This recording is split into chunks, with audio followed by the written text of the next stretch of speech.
Welcome to the Fulfilment Recipe.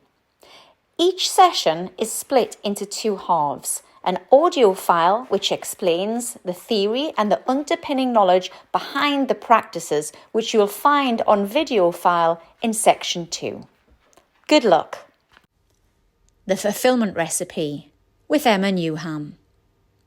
Session 3. The Ego. Often when we discuss the ego, particularly in Western society, we usually use it to refer to somebody that is boastful, perhaps arrogant, and generally all round full of themselves. But in terms of mindfulness, we refer to the ego as our lower self, as opposed to the higher self, which is our soul, our spirit, the essence of who we are at our core. So the lower self is also the personality. The key word you need to remember here is changing. If it changes, it's not the real us. So I like the description by Dr. Wayne Dyer that says the ego is three things. Firstly, the ego says, I am what I do. Now, when we first meet someone, the first thing we generally ask is their name. And after that, the second most common question is, what do you do? Because we define people by the job they do and the roles they perform. So, I am what I do. I'm a teacher. I'm a cleaner. I'm a lawyer. I'm a car mechanic. But that can all change, of course. It's just a role that we adopt. We put on a chef's hat, we become a chef. We put on a policeman's hat, we become a policeman. But you have lots of roles: mother, sister, brother, teacher, all changing. Secondly, he says, the ego says, I am what I have. So this is often our material wealth and possessions. I have this type of house. I drive this type of car. I wear these type of clothes. I have X amount in the bank. So we identify our material goods and wealth with who we are, all of which, again, can be taken away. And finally, the ego says, I am what others think of me, because it needs an identity. So, for example, let's say you are a famous pop star, adored by millions, having your ego massaged. But you could equally be a notorious criminal, hated by millions. And so the ego identifies with what other people think of them, both of which can change because opinions can change. You can be loved one minute, hated the next, and vice versa. So let's break that down. I am what I do. Let's say you're an office manager in charge of a big budget with a team of 100 or so people. And then all of a sudden, one day, you lose your job. And it's like having the rug pulled out from underneath you, because if you've identified what you do with who you are at your core, then you're going to have what we would call an identity crisis. I also like it when Dr. Wayne Dyer says, when he meets somebody that has lost their job, and he says, congratulations, what have you gained? Because we have an identity crisis. And at that point, we have the opportunity to know this is not who I am. It's just a role that I perform. It's not who I am at my core. So these roles change. The job we do changes. Nothing lasts forever. So it can't be who we are. Secondly, I am what I have. Well, you might have wealth and riches one day, but maybe you lose your job. Maybe you get divorced. Maybe you just fritter the money away. And then it's all gone. So we can't identify ourselves with wealth and material possessions because we can also lose that. Then who are you without that behind you? I am what other people think of me. You can be in favor one moment and loved by lots of people, and then maybe you do something that you lose your followers, you lose people who like you. Again, it's changing opinions, so we can't identify with that. So the ego is all about illusion. It's the mask we wear, the costume we put on, the facade that we project. It's all to do with external appearances, the image we project, the story we tell of how we want others to see us. But of course, the very nature of appearances is that it changes. We're in a state of constant flux and change. Our cells change, emotions, opinions, and thoughts. They all change. So the ego needs an identity. The problem is we confuse it with who we think we really are. So it's usually constructed of a name, a personality, and a story. And within this story, there's a collection of beliefs, sensations, impressions, memories about who you are, where you came from, what you do, what you've experienced, what you're good and bad at, and so on. But that ego is an illusion. The story was created in the mind. So let's apply some questions. Let's use some self-inquiry to get to the bottom of what the ego is. How can you be a name if that name can easily be changed, either by deed poll, from choice, by marriage? How can you be a body if it's constantly changing, aging, disintegrated, and can be replaced with other parts? Maybe you have a knee replacement.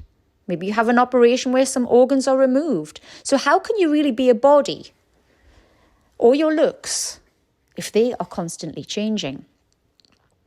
How can you be a personality when that also changes and transforms? Think back to how you were maybe 5 years ago, 10, 15 years ago. Do you have the same personality that you do now? Even illness, maybe if somebody's had a stroke, for example, that can itself change somebody's personality. The life traumas and events that happen can also change your personality. How can you be your emotions when they're constantly coming and going, rising and falling, ebbing and flowing? How can you be your thoughts when they are always changing? How can you be your beliefs? Because they can also change. And our beliefs are affected by our upbringing, society, and our conditioning. So how can they be your beliefs? How can you be your memories when they even come and go? So the ego needs to assert itself. It needs an identity, and it tends to identify with titles, power, wealth, and status. So some of the qualities of the ego is that it sees itself as separate from the other. This is what we refer to as duality. Duality means we see ourselves as separate from everybody else. The ego thrives on conflict and the need to be right. It takes things personally. It's easily offended, blaming, complaining, gossiping. Our problem with the ego is that we confuse this mask with who we truly are at our core. But your life experience has created this ego. And now it's like an object that's sometimes hard to reorganize. But any personal development work involves working with the ego, because our ego is responsible for our actions, our thoughts, and our behavior. It evolves through the experiences of the ups and downs of life. Usually when we get the curveballs of life and the universe kind of knocks us down, we generally go through some kind of pain or trauma or dark period where we kind of reassess what's going on. We look for answers. Meditation is one of the things that helps to numb the ego. We can become more responsible, more independent, more open-minded as we're exposed to more and more of life experience. The ego is a veil between what you think you are and what you actually are. So you live under the illusion of the mind, totally unaware that you're being directed by a big load of stories. The ego personality sees itself as separate from others and also from life itself. So your ego believes that I am me over here and you are you over there. That we have a body, a life, and a personality that's distinctly unique and different from anybody else. Therefore, according to the ego, you're not like other people. You're different. But that's where the story gets created. In yoga philosophy, we refer to this veil of illusion as Maya. This same philosophy also teaches us that avidya, or ignorance, is the source of suffering. The source of suffering comes from the belief that we are a separate individual and therefore we experience fear and suffering. Instead of simply experiencing life in its wholeness and completeness, we filter life through the mind and through our stories. We're taught or conditioned to live life in duality. Duality is essentially that state of separation. It's the opposite of reality. It's the product of the mind. In duality, we essentially split or divide life. Examples of duality include black, white, rich, poor, young, old, right, wrong, good, bad, intelligent, stupid, pretty, ugly, holy, sinful, etc. But as a product of living in duality, we create untold amounts of suffering for ourselves because we are no longer open to life. And as a result, our lives become centered around judgment, criticism, fear. We can alienate and destroy others who we perceive in our mind as being wrong or sinful in order to protect our ideas of what is right. And the more deeply we are entrenched in duality, the more we experience problems such as anger, anxiety, depression. Not only do we remove ourselves from others, but we cut ourselves off from our own self as well. The ego isn't necessarily good or bad, it just is. The ego is a tool that we can work with, existing as a vehicle for our spiritual growth, for us to become conscious of our own strength, love, and oneness. So it's a portal through which we can return to our true nature, oneness. Oneness is a difficult concept for most people to understand. You can read about it, but it can only be really understood through direct experience.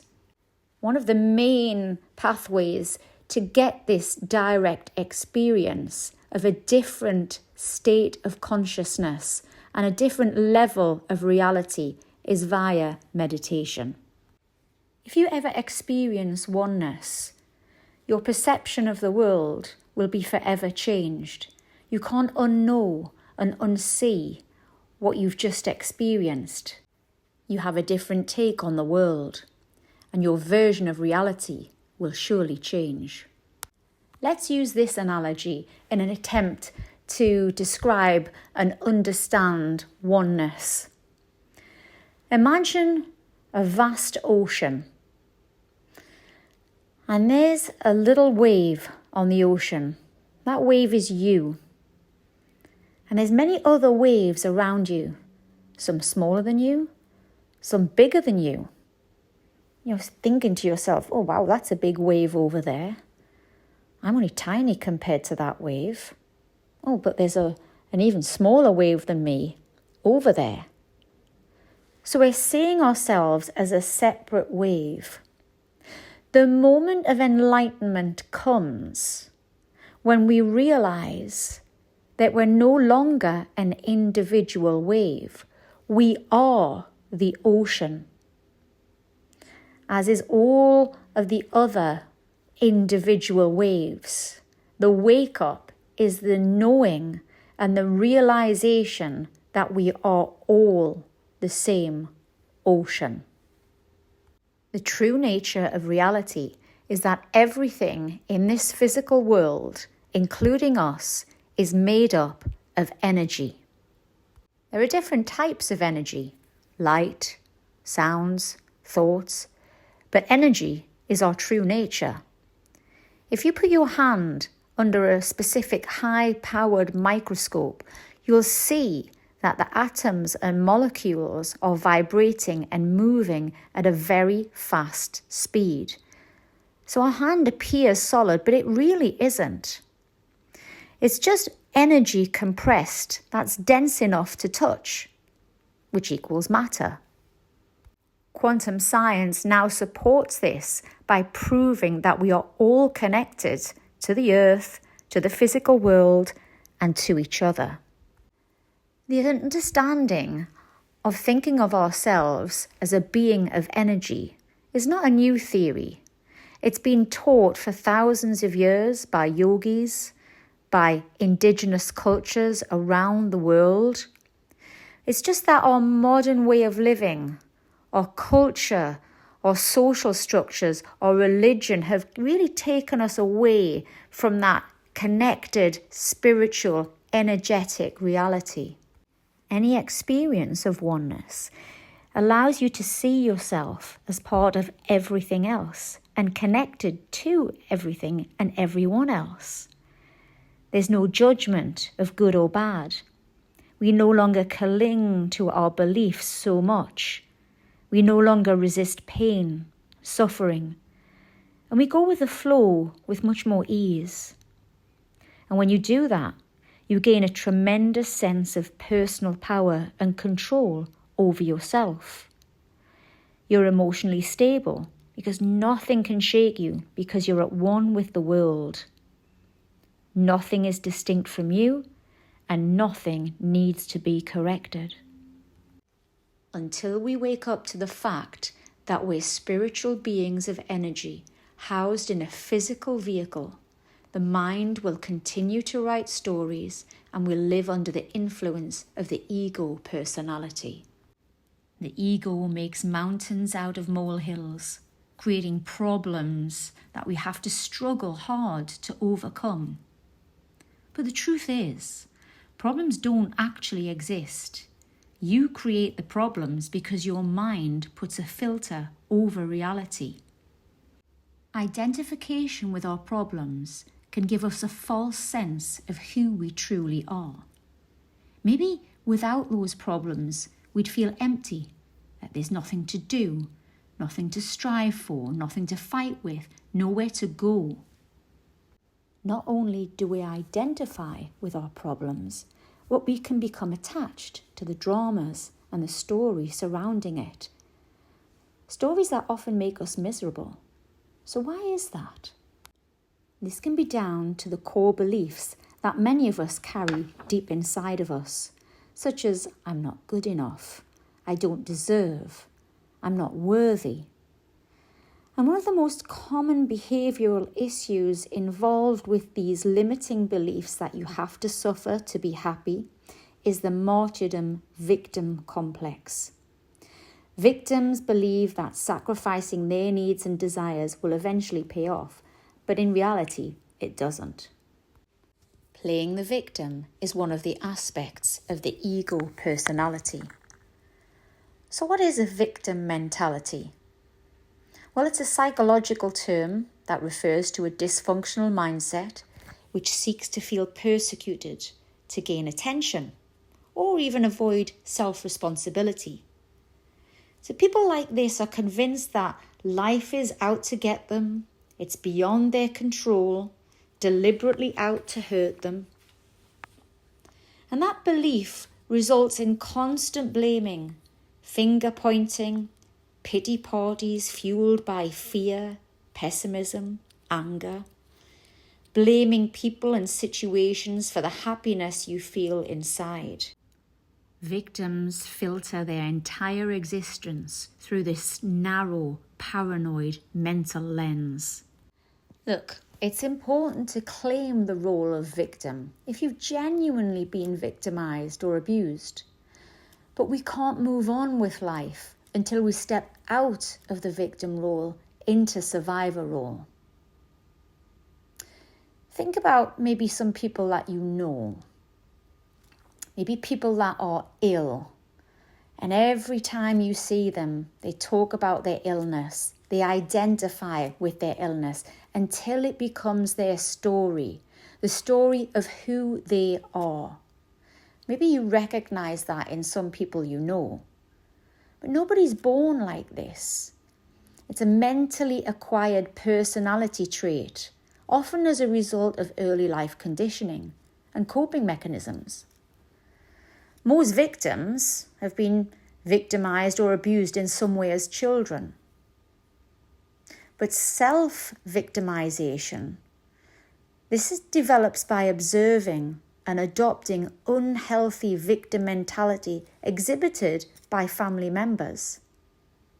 And although what happens to us as kids is completely beyond our control, it's our responsibility as adults to step into our power, reclaim responsibility for our happiness. So what's the difference between a victim complex and a victim mentality? Well, most people struggle at some point during their life with victim mentality. But a victim complex is a mindset that's developed throughout life, triggered mainly through childhood conditioning. It's insidious, deep-rooted behavioural pattern that often defines a person's entire outlook on life. Whereas a victim mentality is short-lived. A victim complex can define a person's life for years. The rewards that people get from playing the victim often make it difficult to break this mindset. So what are the perks then? Well, not having to take responsibility for your actions is one of them. Getting lavish with attention. People feeling sorry for you. And when people feel sorry for you, it's easier to manipulate them and to wrap them round your little finger. Maybe people are less likely to criticize or upset you. You're more likely to get what you want.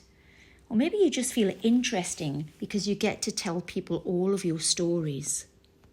The philosophy of life is against me often results in a refusal to analyze yourself or your own behavior, instead blaming others for your own fate. But that's a poor excuse for lack of action in your own life.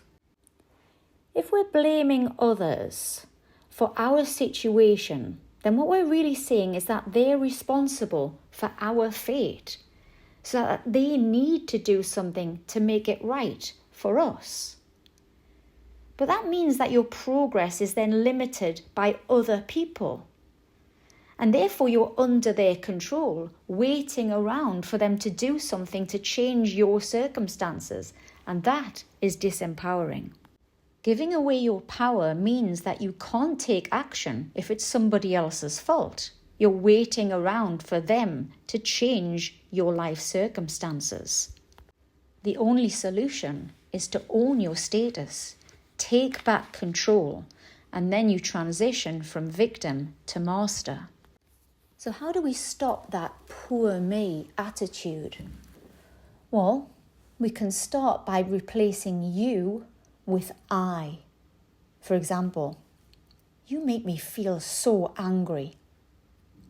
Instead of saying that and blaming, change the narrative to, I feel so angry when you say that.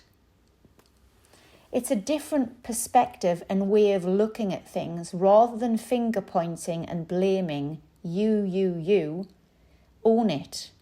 I feel angry. You're taking it upon yourself. I feel angry when you said that. See yourself as a survivor rather than a victim, because a victim argues with life, whereas a survivor embraces it. Victims believe they're helpless, where a survivor claims control. Victims dwell in the past, where a survivor lives in the present. That victim mentality, it's addictive. The survivor mentality is empowering. You'd much rather listen to a survivor. It's much more refreshing and inspiring than listening to a victim wallowing in self-pity. So be kind, compassionate with yourself. Give a little tenderness, some self-love. And be careful about becoming a victim of being a victim. Explore your core beliefs and affirm self-responsibility and gratitude. Victims can be quite hard to deal with, but it's important not to get sucked into their feelings, because your sympathy just feeds this and perpetuates the cycle. Also, sometimes it's just not worth giving your advice, because victims don't essentially want you to solve their problems. When victims actually seek your advice and your counsel, what they're really wanting is evidence that you care, and they often confuse pity with love. So now let's look at the differences between the ego and the soul, or the lower self and the higher self. So the soul is about your essence, your spirit, your higher consciousness. The ego is to do with the personality, the victim, and the lower self. The soul is to do with true nature of reality, whereas the ego is all about illusion. The soul is formless. You can't see it, you can't touch it. The body, the ego, has shape, it has form.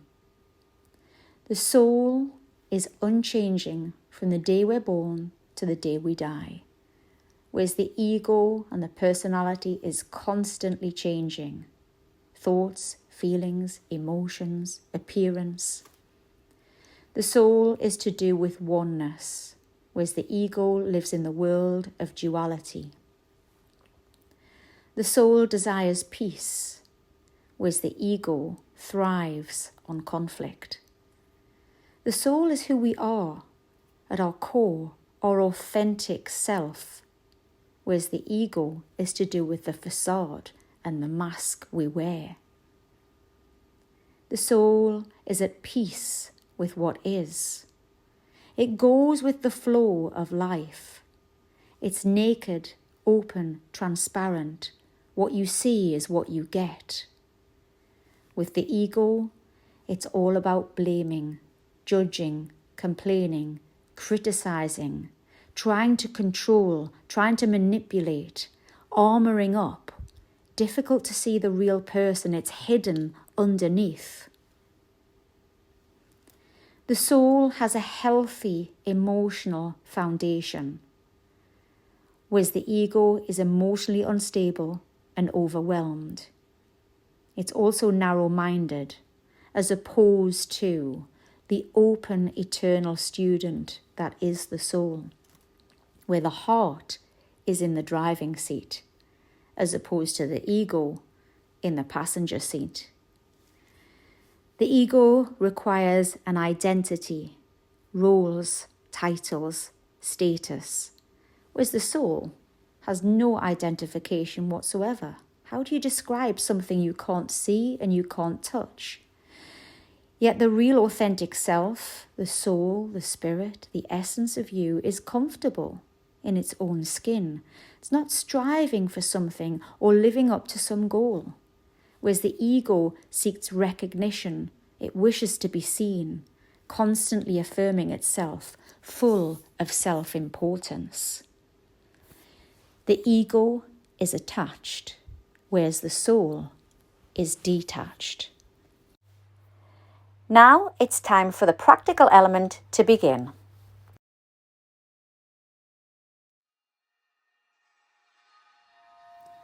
Begin by taking a few moments to get comfortable. The body and the mind can settle and relax.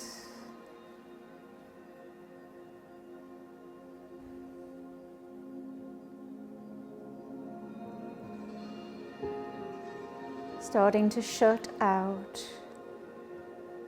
the world of the senses and the external distractions.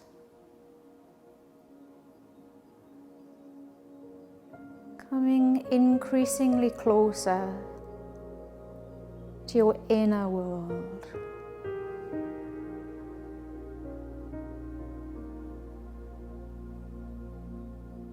Relaxing the facial muscles, allowing the brow to be soft, the tongue to feel heavy in the mouth, and your eyes to softly close. Take a deep breath in through the nostrils and exhale as you let go of your day.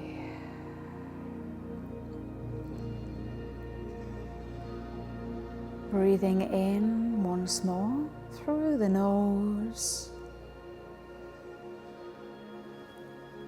and exhale, relaxing the body, a sense of heaviness all around. Allowing the breath to return to a normal, natural rhythm. No effort at all. Begin to visualize a golden, glowing ball of light just above the crown of your head. It's spinning, radiating heat, healing light.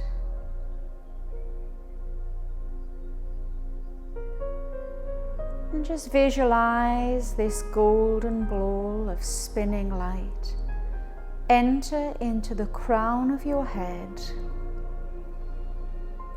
filling up your entire head space with warmth and healing light, rejuvenating and allowing this light to just slide down the neck and into the shoulders, relaxing any tension on contact. Allowing the shoulders to just melt away from the ears.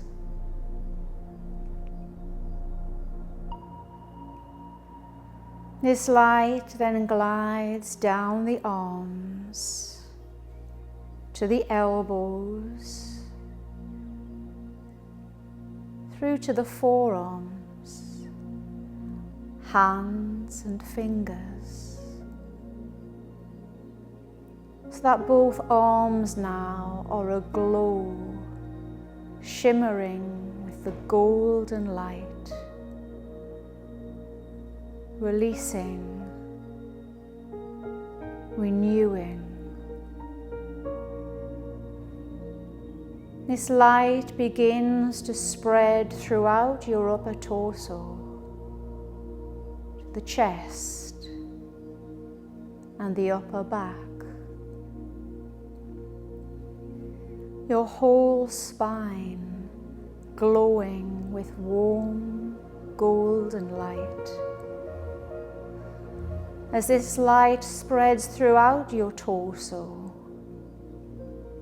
into the abdomen, to the hips and the pelvis, radiating around the organs of your body,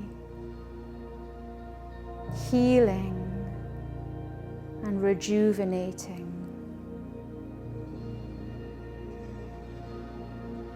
Allow the golden light to now travel down your thighs,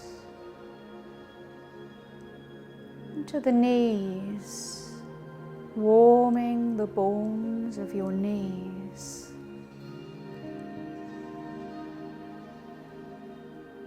And the light spreading down to your lower legs, your calves and your shins, through to the ankles and the feet, all the way to your toes,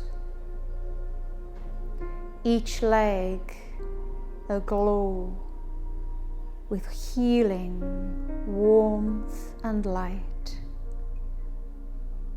Visualize now your whole body shining with warmth and healing golden light.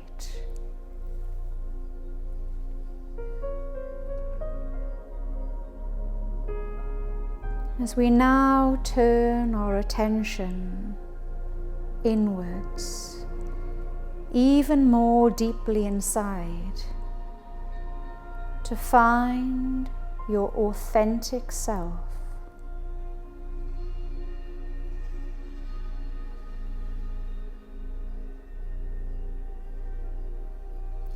Begin by reflecting on what's important to you, your core values and morals, your beliefs.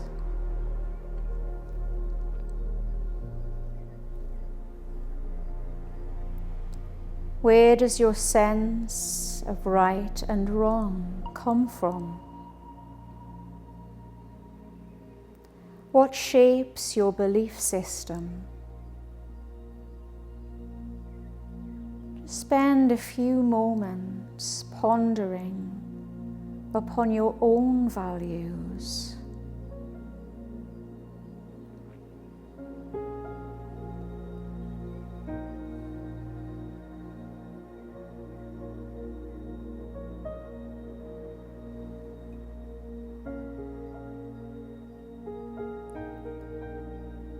These beliefs you're thinking of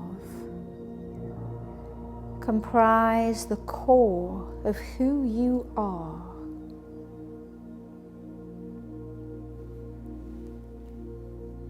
If you're true to your own values, then these core beliefs will drive your behavior.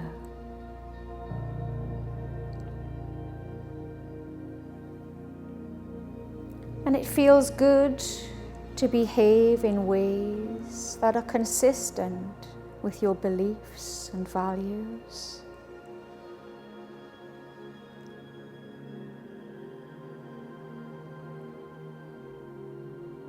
If you value trust, then this might be reflected in your life by being honest and trustworthy.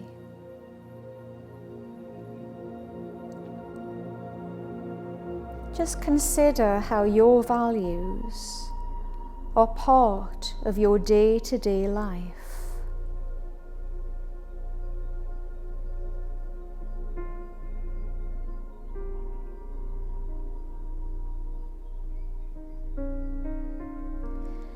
Now think about what else makes you, you.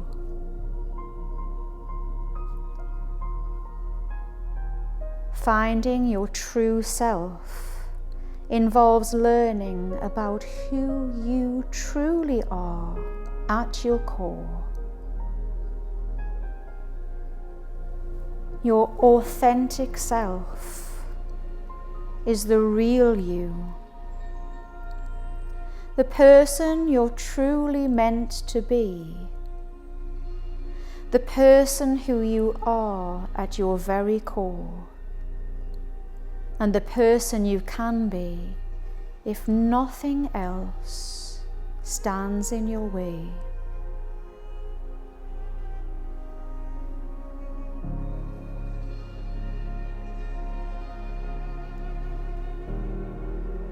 Now visualize this person,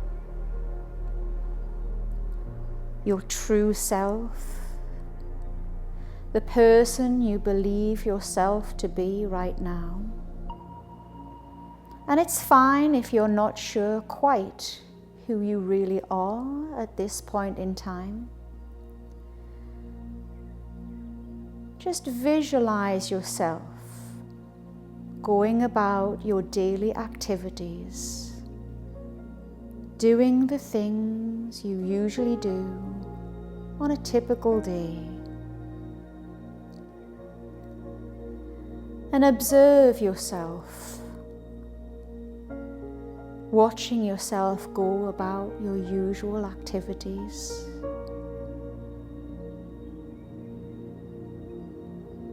Imagine yourself getting out of bed in the morning.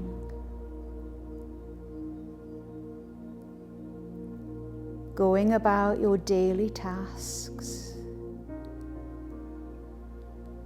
The jobs that you usually do in a typical day.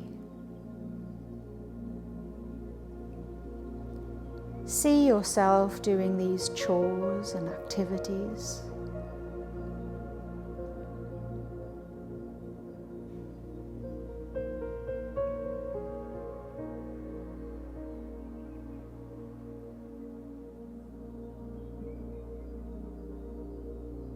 And now picture this person, you,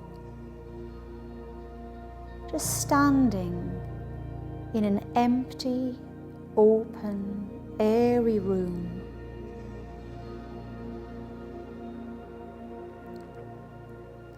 And observe this person. Just watch and notice.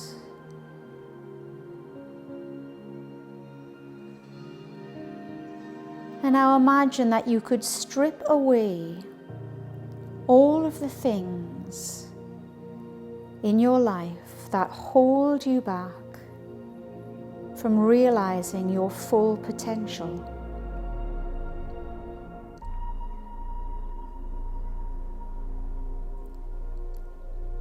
Imagine any self-doubt melting away, being replaced with confidence and self-assurance.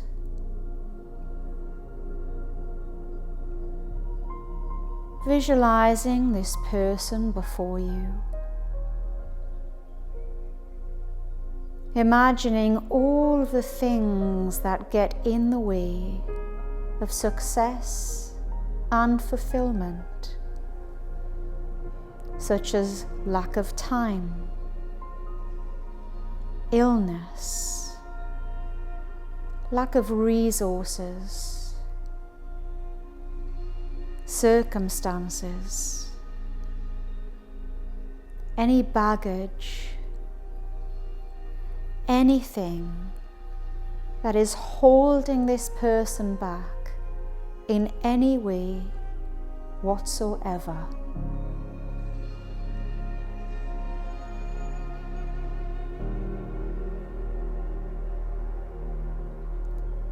Now begin to see all of these problems, issues, fears and anxieties just disappearing,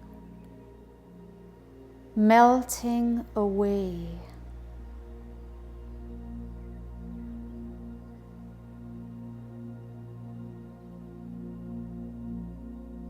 What is left?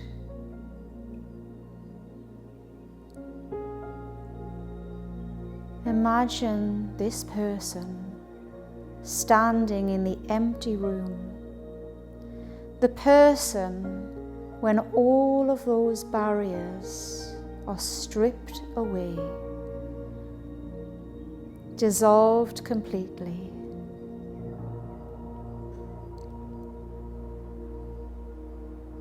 Who is this person?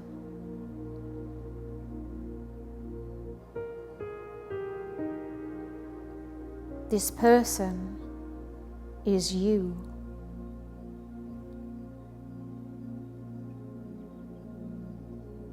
The real you. Your true self. The pure character that is left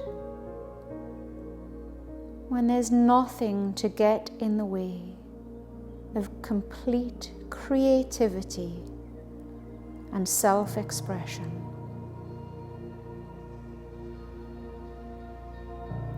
You may not clearly see this person in your mind's eye right now, but try to allow that picture to come into greater focus, becoming more vivid, more clear.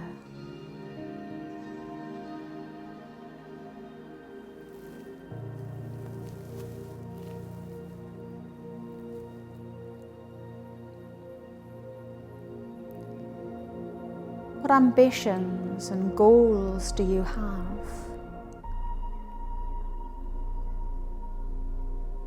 What motivates you?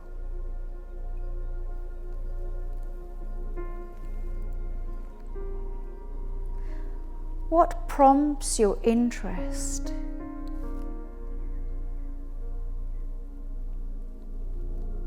What drives your behavior?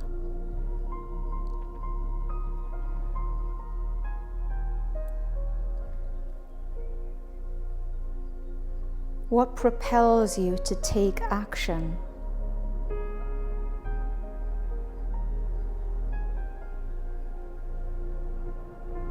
Now consider your character traits, your personality, the characteristics that are left when all barriers, fears, and anxieties have dissolved.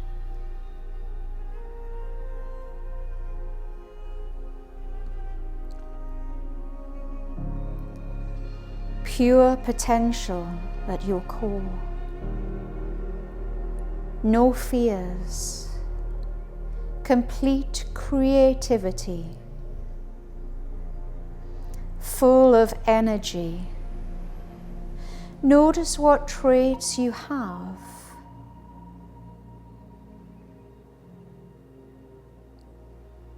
Are you quiet or loud? Are you calm and laid back? Are you practical? Introverted? Extroverted?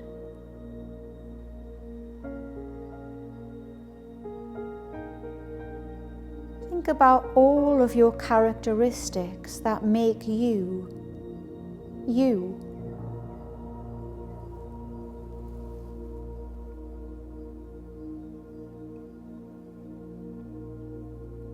What do you like?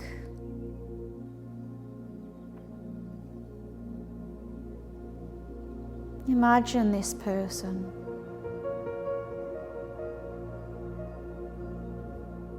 What makes them feel content, happy, fulfilled.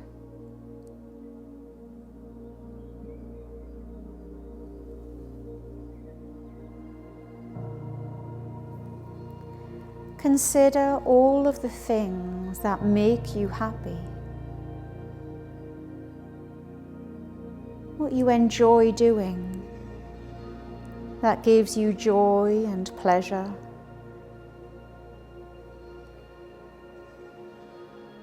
Consider the characteristics of the person who's left when all of those fears have been removed.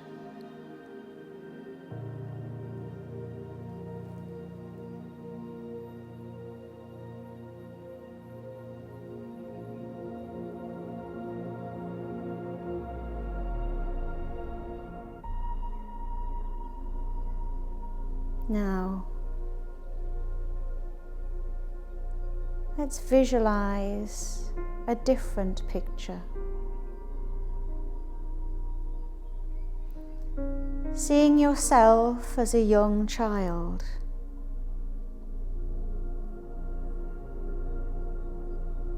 A young child in a happy moment, full of potential.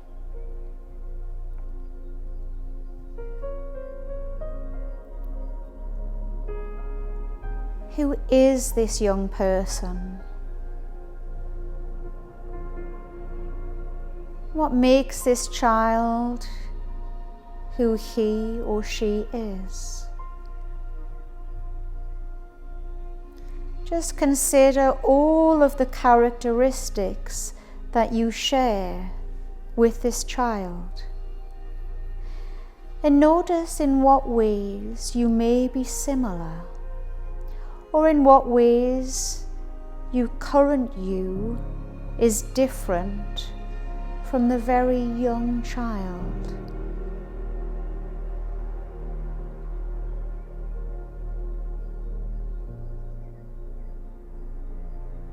Consider all that you've learned in your life to date. Any lessons you've lived, and what growth has occurred in the time since you were a small child.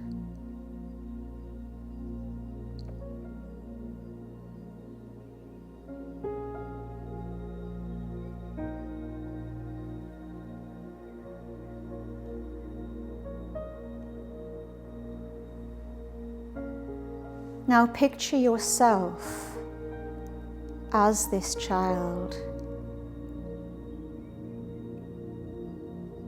You might visualize yourself stepping into the body of this child and seeing the world through your younger self's eyes.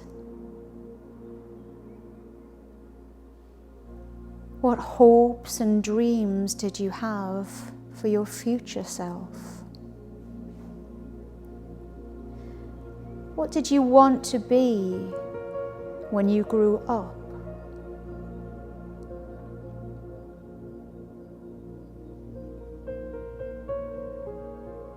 Those hopes and dreams that you had as a young child were probably related in some way to your true self.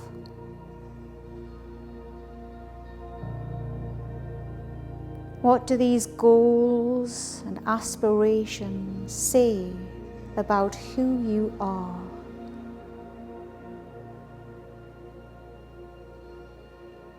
What personality traits of yours are related to your childhood dreams? Consider your childhood dreams and see what these dreams say about who you are.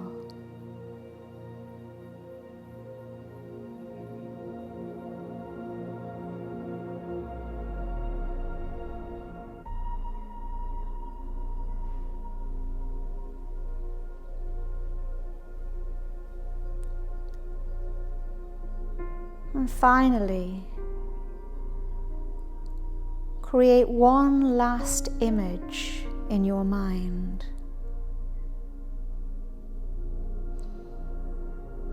In as much detail as possible, visualize the person you want to be.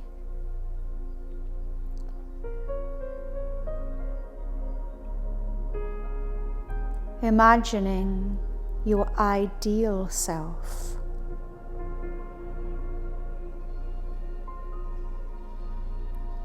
What does this ideal self value?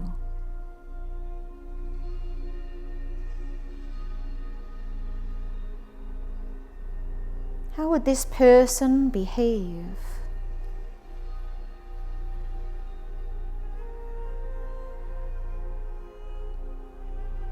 What does this person, your authentic self, value? What motivates you?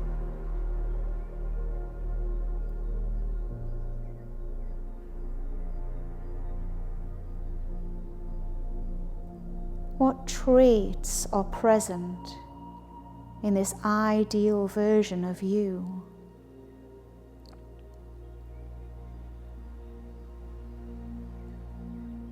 Visualize all of the details of the person that you would most like to be.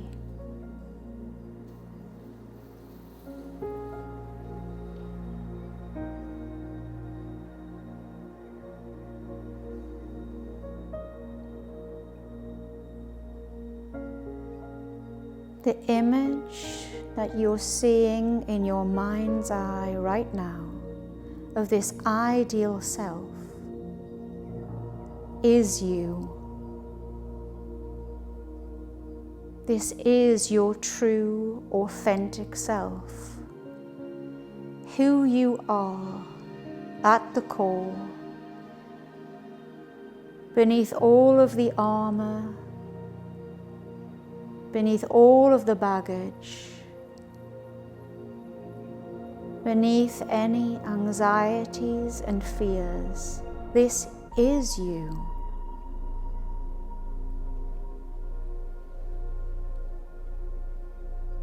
Just spend a few moments exploring this image of your authentic self.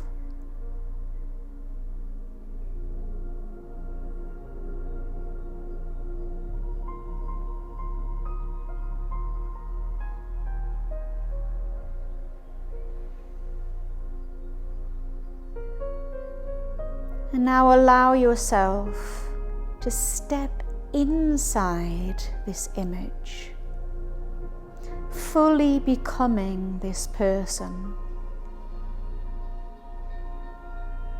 Just for this moment, become who you are, simply being your authentic, true self.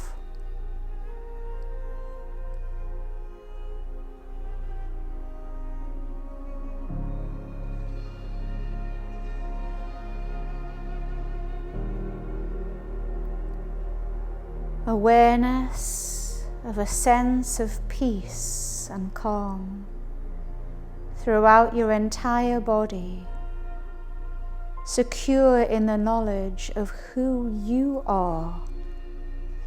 This is you, your authentic self.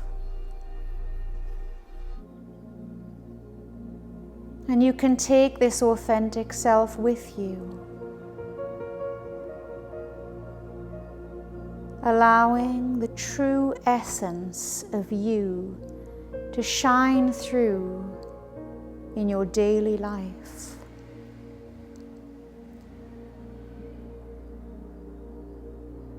Allowing your personality, your essence to shine through like a light, guiding your behavior. You have always been this person. And you will continue to be your authentic self, a confident, positive person, self-assured, a person whom you like and appreciate. Underneath all of life's getting in the way, this is the real you that will always be with you.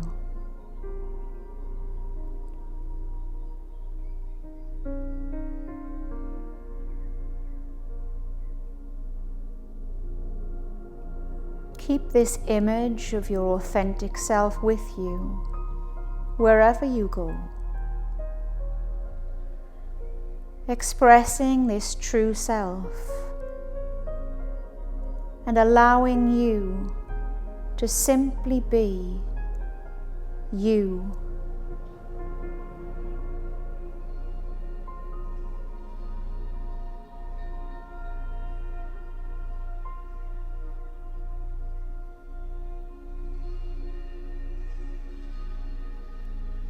It's time to leave this meditation now. But know that you can revisit it at any time to connect with the real you, the authentic you.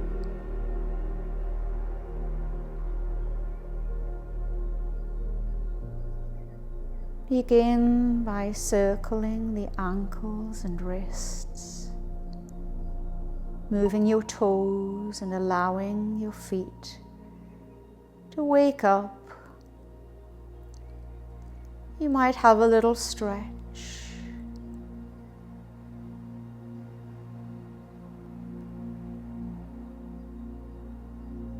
Taking your mind out externally,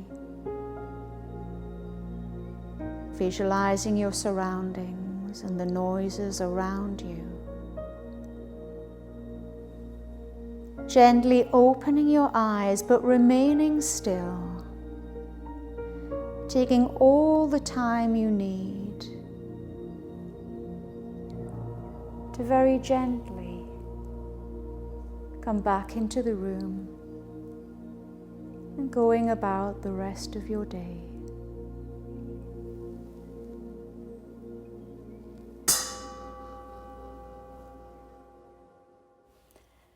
I hope you enjoyed the episode. For further information, resources, or to make a donation, visit www.emmanewhamfitness.com. Thanks.